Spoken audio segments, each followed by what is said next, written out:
ఆసియాలోనే అతి పెద్దదైన తిహార్ జైలును మరో చోటుకు మార్చేందుకు ఢిల్లీ ప్రభుత్వం సిద్దమైంది. ఈ మేరకు ముఖ్యమంత్రి రేఖా గుప్తా ప్రకటన చేశారు. ఢిల్లీ సరిహద్దులో నూతన జైలును ఏర్పాటు చేసేలా ఓ సర్వే, కన్సల్టెన్సీ సర్వీసుల కోసం 10 కోట్ల రూపాయలను బడ్జెట్లో కేటాయించినట్లు వెల్లడించారు. జైలు విస్తీర్ణం, అందులో ఉంచే ఖైదీల కారణంగా దాని చుట్టుపక్కల నివసించే వారి భద్రతను దృష్టిలో ఉంచుకుని ఈ నిర్ణయం తీసుకున్నట్టు ఢిల్లీ సీఎం చెప్పారు. తిహార్ కారాగారాన్ని 1958లో నిర్మించారు.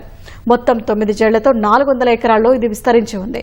1966లో దీని నిర్వహణను పంజాబ్ ప్రభుత్వం నుంచి ఢిల్లీకి బదిలీ చేశారు.